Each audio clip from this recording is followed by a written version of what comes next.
Music comes from the musician and is sent to the mastering studio. This is the first step in the production of vinyl records. We receive the music from the musicians, and we're going to put it in the player, and we're going to proceed to play and actually measure the volume level on the VU meters.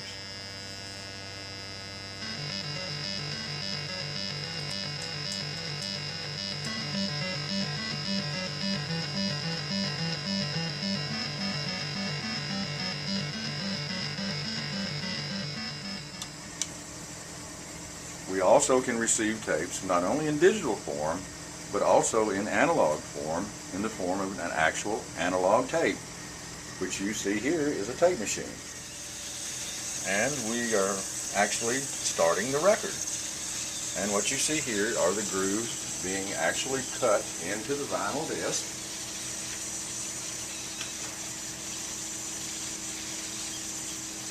Remember, each groove is like a fingerprint.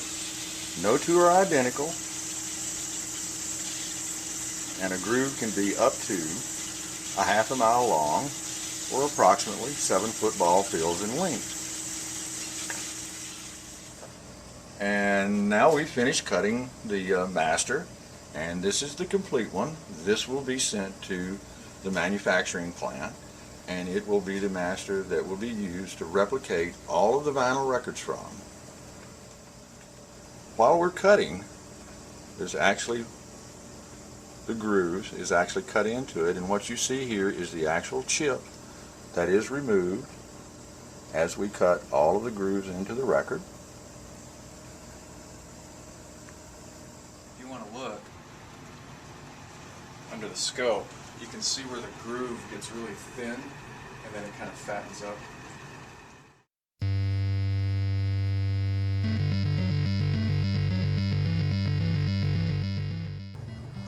What you see here are the grooves of the record.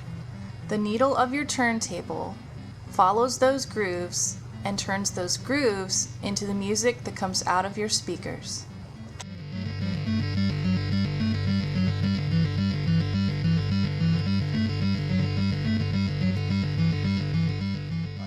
Now that we have finished the master, we're going to remove it from the turntable and the cutting machine, and it goes into the actual shipping box, and this goes to the actual pressing plant where they make the metal parts.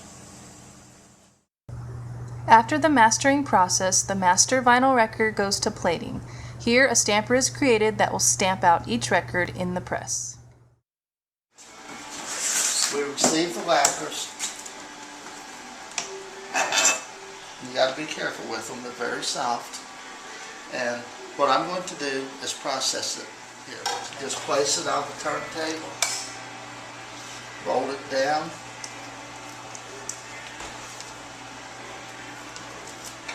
we sand down to just below the lockout line.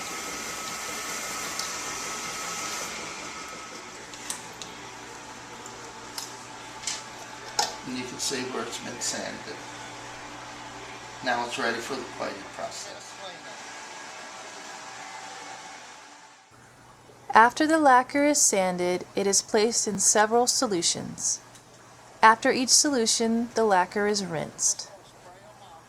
From the lacquer, a mother, a master, and a stamper is created. The stamper is the actual metal part that goes into the press and is used to stamp out each record. Therefore, it needs to be very strong.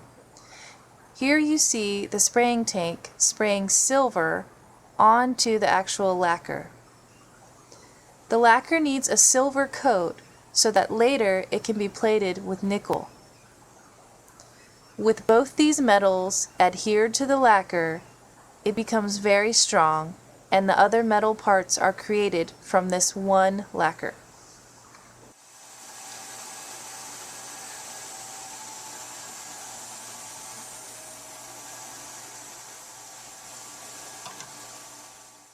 After the lacquer has been coated with silver, it is placed into a plating tank that bonds nickel to the silver lacquer through chemistry and electricity. The lacquer is the cathode, which is the negative. The nickel in the tank is the positive. The current flows from positive to negative. The current will go through the nickel in those baskets, and the electrodes will break it down into an ion and transfer the nickel metal onto the silver lacquer. This is how the lacquer becomes coated and ready to become a stamper in the press.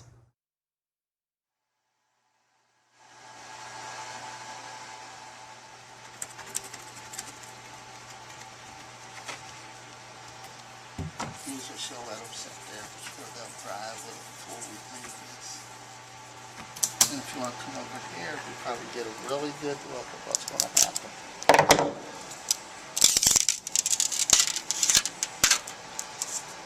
And this is the master.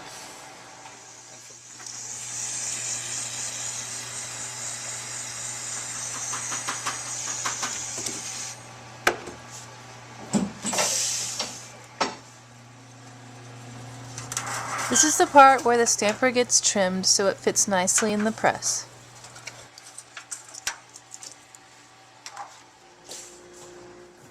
After the stamper is trimmed, it is then sanded on its backside so that it operates correctly in the press.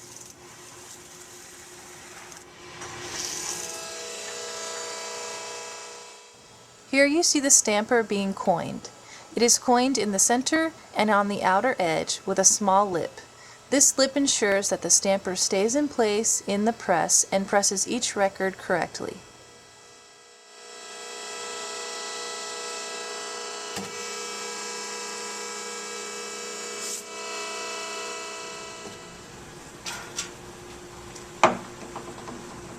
This is the last step in the operation. Now we'll send it across the way to start making records.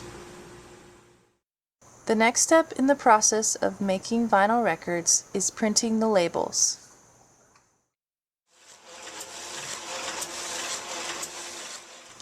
This machine is printing the round labels that will go in the center of each record on each side.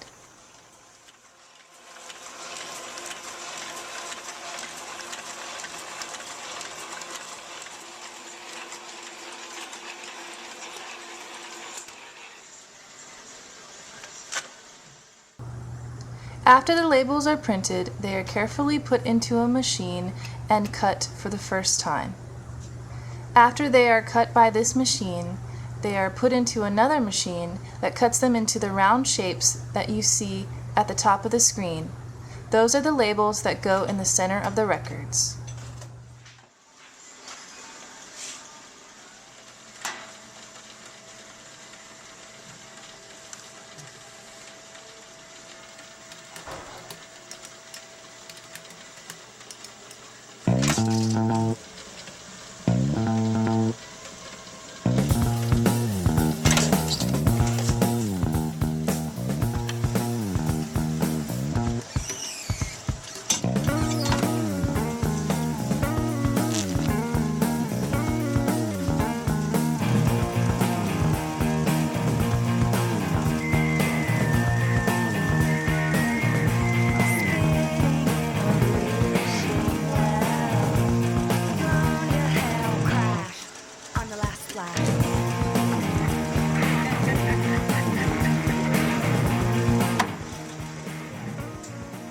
After the labels are cut, they are placed in a very hot oven.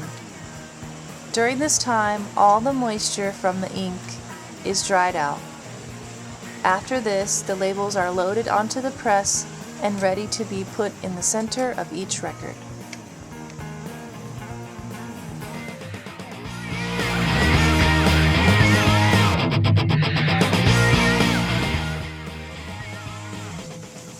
The press begins with little tiny pieces of vinyl. They are melted together to create a hockey puck shape. Each hockey puck gets 2 labels, one for each side, side A and side B. The press presses the labels into the hot vinyl hockey puck.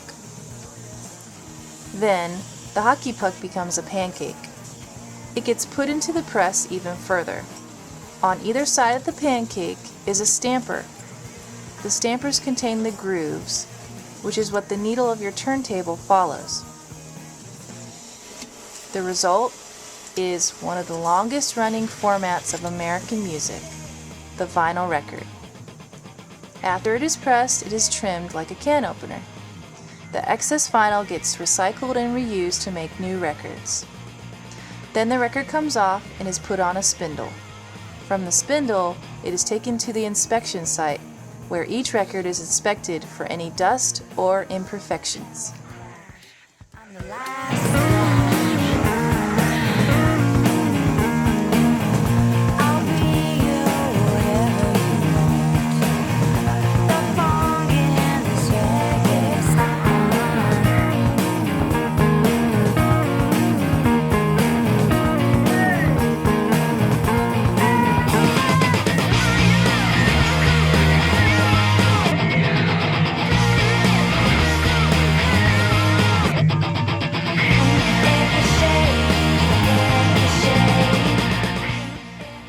While the records are being pressed, stickers are being printed. These stickers give any special information about the record. They are used to put onto the record after it is shrink wrapped, or onto a plastic sleeve that accompanies the record.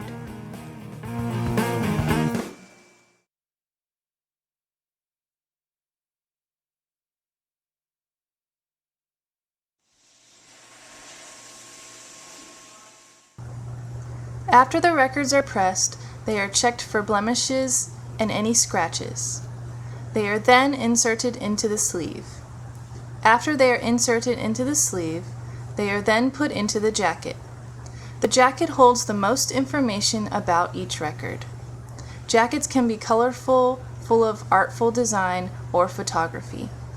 The jackets, to me, are the most interesting part of the record, besides the actual music.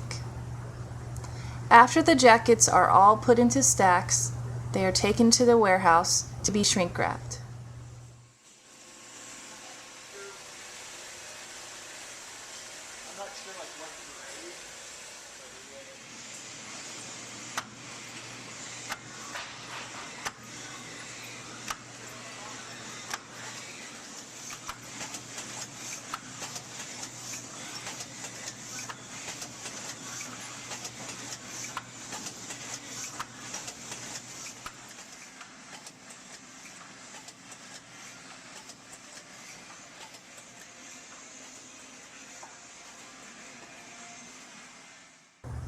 After the records are shrink wrapped, stickers are placed on the outside packaging.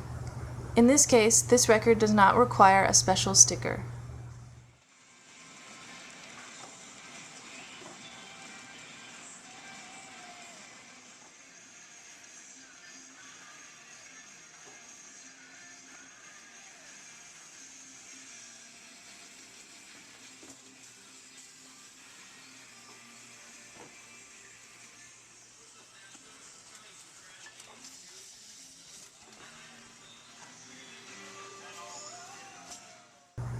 After the records have been shrink wrapped, stickered, counted, and put into boxes, the boxes are stacked and ready to go on a pallet. From the pallet, they are wrapped and ready to go onto the truck. From the truck, they are shipped to record stores and record labels all over America and internationally.